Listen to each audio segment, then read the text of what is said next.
नमस्कार, मैं Harikishan Meena, assistant professor physics, government girls college Kheloda. Mechanics के लेक्चर में आपका स्वागत है। इस लेक्चर में हम लोग पढ़ेंगे युग्म तारा या बाइनरी स्टार।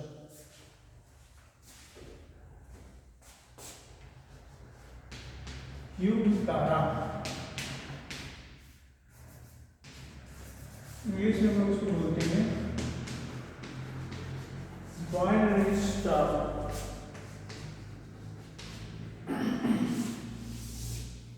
बाइनरी स्टार उसी प्रकार से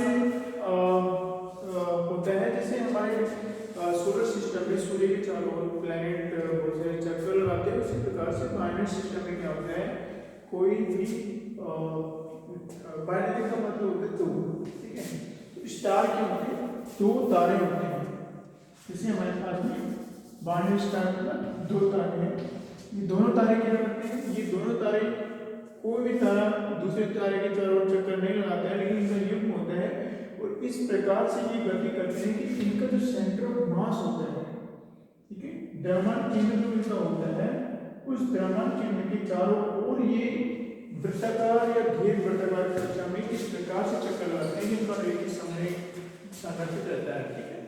तो ये इसका सेंटर ऑफ मास है, सीएम है, और इनके बीच की दूरी है हमारी टोटल आर दूरी है इनके बीच की, और ये सेंटर ऑफ मास इसमें हमारा m1 है, ये हमारा m2 है, ठीक है।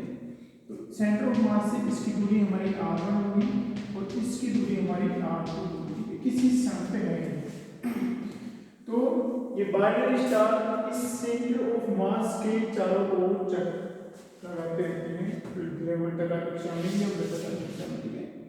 तो ये इस प्रकार से गति करते हैं कि इनका जो सेंटर ऑफ मास है ये स्थिर रहता है, ठीक है, गति नहीं करता। अब हम लोग इसके जो गति है उसकी वर्णन करते हैं।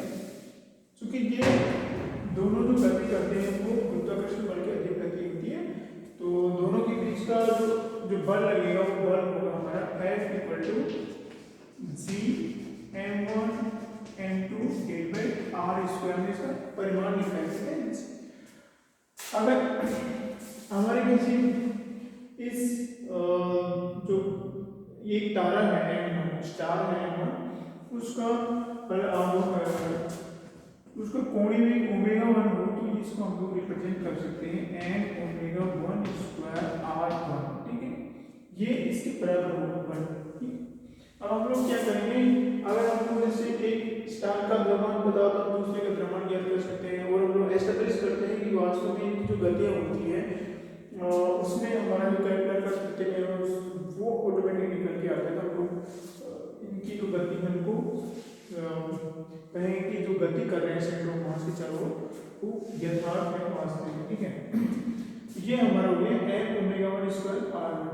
यहाँ पे हम लोग क्या करते हैं, देखो ये जो गति करती है यहाँ पे हमने लिखा है कि r1 है, ये r2 टोटल है r2, हमारी r कितनी होगी r1 + r2, क्योंकि इनका रैखिक समय संरक्षित रहता है तो हमारा क्या होगा m1 r1, ठीक है, this should be equal to m2 r2, ठीक है, ये बराबर होना चाहिए। यहाँ से हम लोग क्या करते हैं m1 / m2 इस समीकरण से m1 / m2 = r2 / r1, ठीक है। ये इस समीकरण में हम लोग रखते हैं, इस समीकरण में हम लोग यहाँ से r2 की वैल्यू रखते हैं, तो r2 हमारे क्या होता है r2 = m1 / m2 time r1, ठीक है। r2 = m1 / m2 time r1, इस समीकरण में हम लोग रखते तो हमारे पास में r1 की वैल्यू आ जाती है। देखो r = r1 plus m1 / m2 r1, ठीक है। यहाँ से हम लोग r1 कॉमन ले लेते हैं तो हमारे पास r1 कॉमन आने की बचत क्या बचता है m1 + m2 डिवाइडेड बाय ये m2, ये हमारा r आ गया। r और इसकी संबंध हम लोग इसको यहाँ पे लिख सकते हैं, कहाँ पे, यहाँ पे लिख देना है, ठीक है, कि r = r1 m1 plus M2 divide by M2। ये हमारा R और R1 में संबंध है, और R1 अगर हमको R के रूप में लिखना चाहे तो R1 equal to M2 divide by M1 plus M2 time R। ठीक है, ये हमारा R1 R के रूप में है। अब हम लोग इन संबंधों का यहाँ पे यूज करते हैं, और ओमेगा हमारा कितना है, ओमेगा हमारा ओमेगा इक्वल टू हमारा 2 पाई टी होते हैं, और टी है हमारा आवर्तकाल होता है। अगर इस तारे का वेग इस सेंटर ऑफ मास के चारों तरफ किसी समय में इसका v हो, ठीक है, और कि इसका कितना रेडियस आएगा, r1 आएगा, तो 2 पाई r1 डिवाइडेड v इसका आवर्तकाल होगा। ठीक है, अगर ये गोलाकार उसमें चक्कर लगा रहे हैं, ठीक है, कि ये यहाँ से इसके चारों तरफ चक्कर लगा रहे हैं, तो इसका कितना आएगा, रेडियस इतनी आएगी। ठीक है, तो उस रेडियस के चारों जो जो हमारी रेडियस आएगी, उस रेडियस में उस वृत्त में जो चक्कर लगाएगा उसकी उसमें कितने समय में चक्कर लगाएगा। ठीक है, तो ये हो गया हमारा आवर्तकाल। ठीक है, क्या हो गया, जैसे सेंटर ऑफ मास हमारे यहाँ पे है, ठीक है, ये हमारी R2 है, ये R1 है, ये हमारा द्रव्यमान स्टार M1 है, तो ये स्टार M1 की त्रिज्या यहाँ क्या है, तो अगर t समय में एक चक्कर लगा लेगा तो वो चक्कर v1 वेग से चक्कर लगाता है। ठीक है, तो हमारा आवर्तकाल कितना हो जाएगा, इसकी जो परिधि है डेल बाय इसका वेग, वो वही लिख रहा है, ज़्यादा कुछ नहीं लिखा। ठीक है, दूसरी तारे में भी देख सकते हैं, दूसरा तारा अगर जब चक्कर लगा रहा है वृत्ताकार दिशा में, तो इसकी ये ऐसी इस प्रकार से आएगी, यहाँ से इसकी रेडियस r2 है।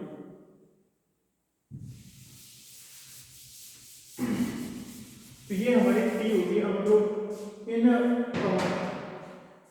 जो हमारे पास 1 2 3 4 5 संबंध है, इनसे ही हम लोग कैलकुलेट करके अगर हमको एक तरह का द्रव्यमान पता है तो दूसरे का हम लोग ज्ञात कर सकते हैं, और हम लोग ये भी सिद्ध कर सकते हैं कि ये इसकी जो गति होती है केपलर के गति के नियमों के अनुसार होती है। ठीक है, यहाँ पर हम लोग क्या करते हैं, इस समीकरण में हम लोग R1 का मान कहाँ से रखते हैं, R1 का मान यहाँ से रखते हैं। ठीक है, हम लोग सोचते हैं कि एक तारा हमको दिखाई नहीं दे रहा है, कितना दूर है, तो युग्म तारे में हमारे पास जैसे एक स्टार है, हमारे हमको दिखाई दे रहा है, दूसरे स्टार को दिखाई नहीं दे रहा है, बहुत दूर है।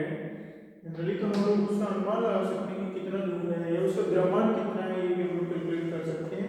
तो देखो हम लोग पहले क्या कैलकुलेट करते हैं, हम लोग कैलकुलेट करते हैं उसका द्रव्यमान कितना है। ठीक है, जब उसका हमको M2 पता नहीं है, कैसे करेंगे उसका द्रव्यमान कैलकुलेट, हम लोग क्या करेंगे, हम लोग यहाँ पे सबसे पहले क्या करते हैं, यहाँ पे हम लोग रखते हैं R1 का मान रख देते हैं। ठीक है, क्या करते हैं, R1 का मान हम लोग यहाँ पे रख देते हैं, या फिर R का मान यहाँ पे रख दो, यहाँ पे रख दो। ठीक है, R का मान रखने पे क्या आएगा, देखो G M1 M2 del R कितनी है, R1 स्क्वायर है, whole square of this thing, that is R1 square M1 plus M2 square square, और इसके नीचे क्या है, हमारी M2 है, तो उसको हम लोग M2 स्क्वायर आ जाएगा। ठीक है, क्या आ जाएगी, M2 स्क्वायर आ जाएगी, this is equal to this thing M1, ये M1 है हमारी, और हमारा ओमेगा कितना है, ओमेगा 2 पाई डिवाइड टी, तो ये हमारा 4 pi square divide T square, और R1 तो हमारी R1 ही है। ठीक है, तो यहाँ से हमारा M1 से M1 कैंसिल हो जाएगा, यहाँ पे हमारा क्या आएगा, M2 क्यूब बचेगा, M2 cube divide M1 M2। ठीक है, this is equal to M1 तो कैंसिल हो गया हमारा, 4 pi square divide T square और R1 स्क्वायर, और ये this is R cube.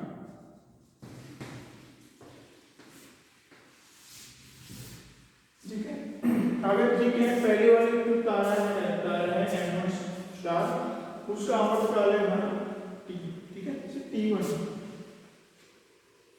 Okay, तो पहले वाले स्टार का आवर्तकाल है हमारा T1, तो हमारा T1 है। ओके, तो अगर हमको पता है कि इसका आवर्तकाल T1 है और इसका जो यहाँ पे जो चक्र लग रहा है उसका, क्योंकि यहाँ पे कुछ भी नहीं है, हमको पता है कि इतनी दूरी पे इस प्रकार वृत्ताकार चक्कर लगा रहा है, इसका सेंटर ऑफ मास यहाँ पे है या इसके चारों ओर चक्कर लगा रहा है, तो आर बना रहेगा। तो हम लोग यहाँ से निकाल सकते हैं, अगर M1 का मान रखें, P1 का मान रखें, R1 का मान रखें, तो हम लोग यहाँ से निकाल सकते हैं कि जो हमारा अदृश्य तारा है उसका द्रव्यमान कितना है, कि वो स्टार M1 इसकी चारों ओर चक्कर लगा रहा है। ठीक है, ये तो हमारा इस स्टार का द्रव्यमान ज्ञात करने का हो गया। अब हम लोग क्या करते हैं, हम लोग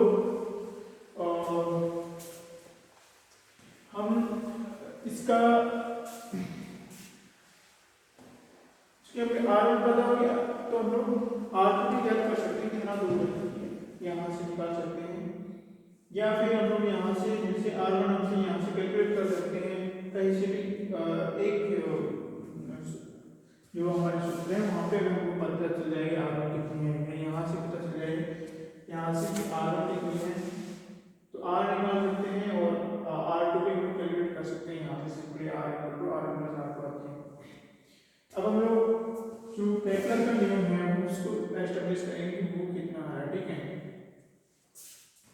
यहाँ पे हमने क्या किया, यहाँ पे हमने R की वैल्यू रखी, हम लोग R की वैल्यू रखने के लिए यहाँ पे R1 की वैल्यू रखते हैं, या फिर हम लोग यहाँ से इसको और भी आगे इनिशिएट कर सकते हैं, या यहाँ पे हम लोग R1 की वैल्यू यहाँ से रखेंगे, R1 की वैल्यू यहाँ पे रख देते हैं, हम लोग रखते हैं कि यहाँ पे हमारा this is equal to 4 pi square divided T1 square multiply by R क्या है, तो यहाँ पे क्यू आ रहा है इसका, तो M2 बाई है यहाँ पे, ठीक है, divided by M1 plus M2 cube multiply by R cube.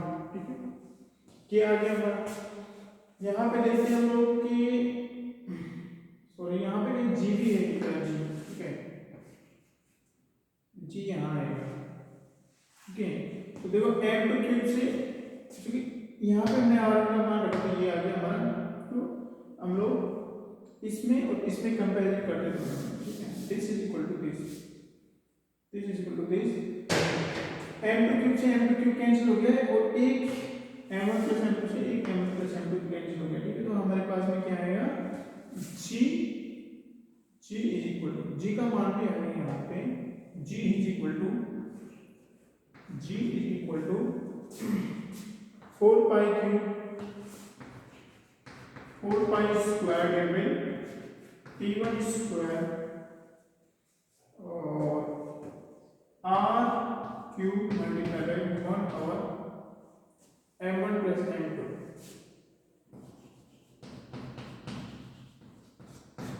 ठीक है, क्या आ गया 1 + M1 + M2। ओके, या इसको हम लोग इधर ले जा सकते हैं, T1 स्क्वायर इक्वल टू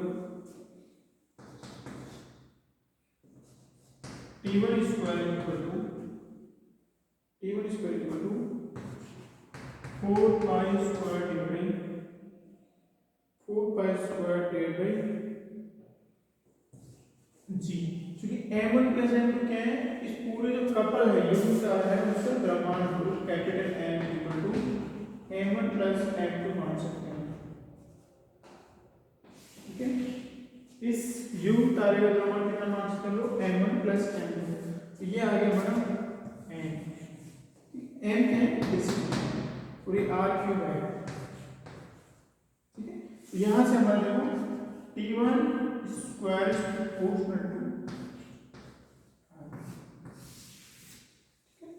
ये हमारा T1 square proportional to R cube आ जाता है।